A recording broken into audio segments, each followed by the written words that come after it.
Okay, now he died eventually, but did he leave a dynasty of some sort? I mean, how did this happen? Well, he left 5 sons who were very well trained by this man, who by that time had become the outstanding money lender of Europe due to a very peculiar circumstance.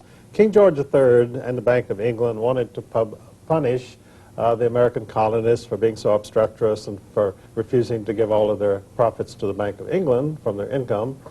And so when they rebelled, then the British Army did not really want to fight their American cousins. So King George said, well, I've got to get somebody else to fight this war. I need some mercenaries, some hired soldiers. And over in Germany, the Elector of Hesse, a German province, had a very well-trained group of soldiers called the Hessians. And so he said, well, I'll rent these out to you, King George, who was a German himself, by the way, of Hanover. And he said, for $5 million, you can have this nice army. And so George said, all right. And then when the Elector of Hesse got this $5 million, he said, what am I going to do with it? And they said, well, there's a very good investor and financial advisor named Meyer Amschel Rothschild there in Frankfurt. So he let Meyer Amschel lend out this money, which was the biggest chunk of capital in Europe at that time, $5 million. And so Amschel spread it around, and pretty soon he brought back $20 million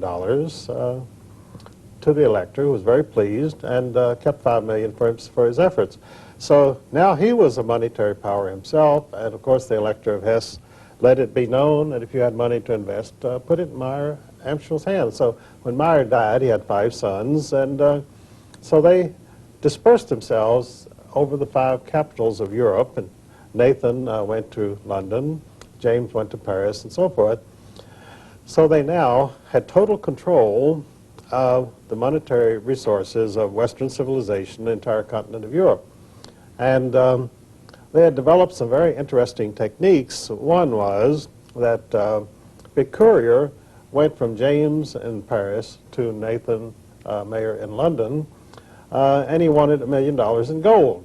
So he would give him a note saying, I want $1 million in gold, but he would not sign it.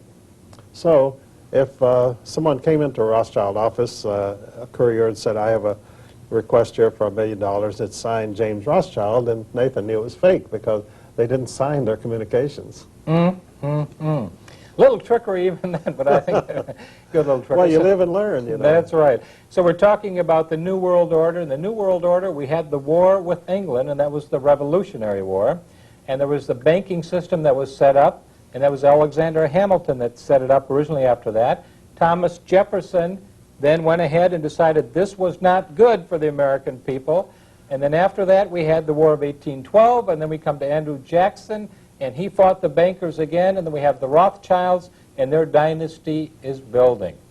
Tell us about the Rothschilds now, how they enter into the picture as far as, shall we say, the Federal Reserve is concerned. Well, the Rothschilds realized early on you don't make any money by lending somebody $200 to buy a used car. They only dealt with governments and with the kings of Europe, and they only handled government loans because that's where the big money was. And you see, they realized it was a sure thing because if you lent money to a government and they didn't repay you, then they would never get any more money. And they always needed money for wars and for to build Versailles and so forth. To be a king means you spend a lot of money. You're a big spender. And they could always tax their people enough to repay the Rothschilds their money, so they had nothing to worry about. And so by 1880, the Rothschilds really owned all of Europe, and they owned a large part of the United States secretly because they always advertised and promoted the idea that the Rothschilds had no activities in the United States, and they did not because they worked through August Belmont, who was their named representative, and they also worked through J.P. Morgan and Kuhn Loeb Company, which were their secret representatives. And by 1896, these two Rothschild firms, J.P. Morgan and Kuhn Loeb, owned 96% of all the railroad mileage in the United States. Wow, talk about a monopoly there. And that's in congressional reports. I got that right out of, most of my work, by the way, comes from congressional reports. So you do researching on congressional reports, and how far do you back to this research information go, Eustace? About 5,000 years. 5,000 years. We're talking to Eustace Mullins, ladies and gentlemen, and we're talking about the New World Order. Well, tell us then, the Rothschilds, tell us about the Federal Reserve. Now they've become involved in the Federal Reserve, and what about Soviet Russia? How did Soviet Russia come into this New World Order situation, Mr. Mullins?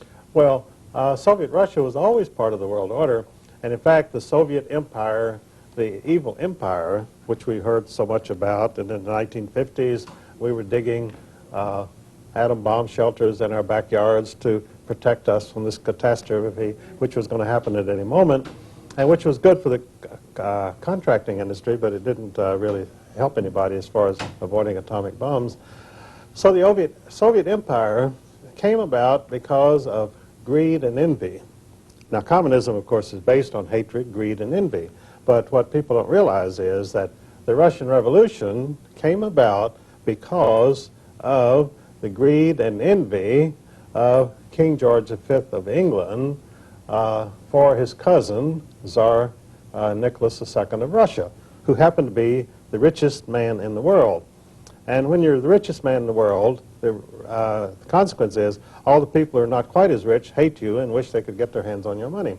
So the Rothschilds told King George V, they were all around him as his advisors in London, they said, look, let's go after Nick and get his dough. And George said, well, I'm game. And so the Rothschilds started the communist movement in Russia. And so they murdered the Tsar and his family and took his gold, which was sent to Paris and to Kuhn Loeb Company in New York and the other Rothschild offices, London and so forth. And some of this money, by the way, these Rothschild banks used to buy the original stock of the Federal Reserve System in 1914. That was all bought with the Tsar's money, and so the Romanov heirs, such as are still alive, are the real owners of our Federal Reserve System. And so, as I say, they murdered the richest man in the world, took all of his money. Well, what year was that, by the way? What year was that when they murdered the Tsar? Well, that was 1918. They had the Communist Revolution in 1917, and the first thing they did was go in and loot the whole country. They took all the money, and so the result was the new Soviet Empire had no operating capital, and they couldn't tax anybody because they had murdered all the people who owned anything. So you couldn't go out and tax the peasants to keep the country running. So they sent up cries of anguish, and people all over the world responded. Woodrow Wilson, our president, he made a speech to Congress in which he said, it is our duty to help these noble murderers in Moscow, in so many words. And so he first sent them $25 million of his personal war fund, voted to him by Congress to prosecute World War I. And he sent Elihu Root, who, by the way, wrote the charters of all the major foundations. Elihu Root was a lawyer of whom J.P. Morgan said, when I call in lawyers and I want something done, they give me a lot of reasons why it cannot be done. He said, when I call in Elihu Root says, what do you want me to do? And I tell him, and he does it. So that's why he became the lawyer for the big bankers in this country. Now, tell me, Eustace, because there's a lot of people that have said that the banking themselves, that the communist revolution was started on Wall Street. Is that a true fact or not, Eustace Mullins?